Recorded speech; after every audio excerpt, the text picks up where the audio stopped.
Bonjour à tous. Aujourd'hui, on va aborder un chapitre du programme de seconde que l'on appelle les valeurs absolues.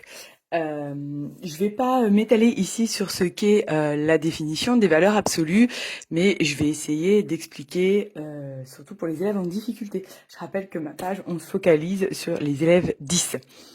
Alors, déjà, les valeurs absolues, bon, ça calcule une distance, mais voilà, je m'étale pas dessus. C'est une fonction qui va transformer, on va dire ça, hein, n'importe quel nombre négatif en nombre positif, puisque derrière, en réalité, se cache la distance. Mais, allez, j'arrête là avec le mot distance. Donc, je rappelle, juste dans mon monde, c'est-à-dire dans le monde des mathématiques, on est soit positif, soit négatif. Donc je vais prendre deux couleurs pour bien matérialiser ça.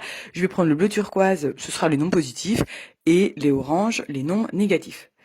Donc, et là, prenons un premier exemple pour commencer. Donc je cherche la valeur absolue de 3. 3 est un nombre positif. Donc je l'entoure. Comme je disais au début de la vidéo, les valeurs absolues, c'est une fonction qui change le signe si besoin d'un nombre. C'est-à-dire qu'il le transforme toujours en nombre positif. Sauf que là, 3, il est déjà positif. Donc, eh bien, valeur absolue de 3, c'est 3. Puisque 3 est déjà positif. Vous voyez, je l'entoure. Okay. On va prendre plusieurs exemples pour mieux comprendre. Valeur absolue de moins 4. Moins 4 est un nombre négatif. Donc cette fois, je l'entoure en orange. Eh bien, il va être transformé en nombre positif, c'est-à-dire 4. Vous voyez, la valeur absolue est toujours quelque chose qui change en un nombre positif. À chaque fois, je dois avoir du turquoise à la fin. Bon, ça, je pense que vous l'avez compris. Ce qui est un petit peu plus compliqué, c'est quand j'ai des lettres. Par exemple, valeur absolue de x. Ah, à quoi c'est égal? Parce que x, c'est un nombre inconnu. Chez nous en maths, un peu comme dans X personnes, c'est quelqu'un, c'est un nombre de personnes qu'on ne connaît pas. Donc, je vais faire plusieurs suppositions. Je vais supposer tout d'abord que X est positif, c'est-à-dire que X est un nombre turquoise. Dans ce cas-là, valeur absolue de X, eh bien, ce sera égal à X, puisque X est positif. Voilà. X ne va pas changer de signe.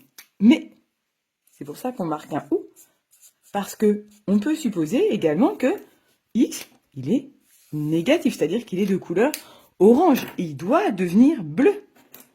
Vous voyez, à la fin. Sauf que je peux pas marquer X puisque X est orange. Donc la notation, le symbole que l'on utilise en mathématiques pour dire on change de signe, c'est-à-dire on change de couleur, c'est moins. C'est-à-dire moins en mathématiques, c'est l'opposé. Donc si je suis pas orange, bah je suis bleu. Et si je suis pas bleu, je suis orange. Et inversement. Je pense que vous avez compris la logique et le fait de passer par les couleurs, ça aide un petit peu plus les enfants. Donc le symbole moins veut dire qu'on change de couleur. Ça sera un petit peu comme une baguette magique et paf, je te change en couleur. On peut expliquer comme ça aux enfants également. Je vais prendre d'autres exemples avec des lettres parce que c'est ça qui pose difficulté aux enfants. Donc là, pardon, excusez-moi, comme tout à l'heure, je vais supposer que x-3 est positif. Du coup, si je connaissais la valeur de x, je pourrais faire l'opération x-3, et donc dans ce cas-là, je suppose que le résultat serait positif, donc ça ne va pas changer. Valeur absolue de x-3, c'est x-3. Mais un petit peu comme tout à l'heure, on peut aussi supposer que ce résultat peut être négatif. Ça veut dire que je dois changer le x et je dois changer le moins 3. Donc il y a deux possibilités pour le noter. Soit on change le x et le moins 3 va devenir plus 3. Et comme ça, j'ai changé chacun. Et mon résultat est positif. Ou alors, je peux aussi le noter directement comme ça. Voilà, les deux égalités, les deux écritures ici sont égales. Voilà. Et donc à chaque fois, je dois supposer, est-ce que ce qu'il y a entre les valeurs absolues, eh bien, est-ce que c'est positif ou est-ce que c'est négatif? Si c'est positif, ça reste pareil. Si c'est négatif, ça devient ce qu'on appelle l'opposé avec le moins. Maintenant, je peux faire des calculs aussi avec les valeurs absolues. Voilà, je vais prendre un exemple. Voilà. Eh bien, les valeurs absolues fonctionnent exactement comme les parenthèses. Et si vous n'avez pas vu ma vidéo sur mon ami POC, je vous invite à aller la voir.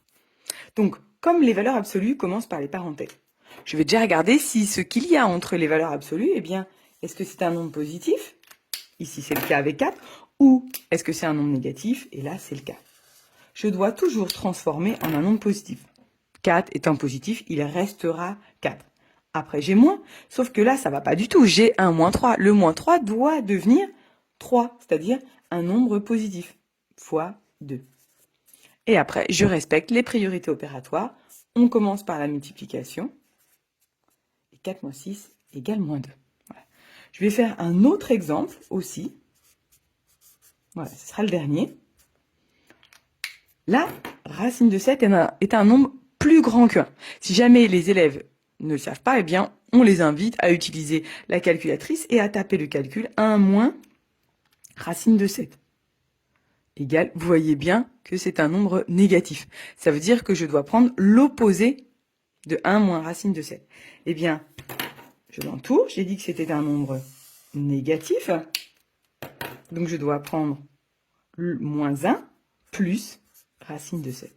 Et si les élèves ne sont pas certains de leur réponse, ils peuvent très bien taper à la calculatrice moins 1 plus racine de 7 et vérifier, voyez bien qu'on a bien l'opposé du nombre, du résultat que nous avions tout à l'heure. Tout à l'heure, nous avions moins 1,6, etc. Là, on a bien 1,6. Ce résultat est bien positif. Donc, la fonction valeur absolue a bien changé mon résultat négatif en un résultat positif. Voilà à peu près ce qu'est les valeurs ou ce qu'est la valeur absolue.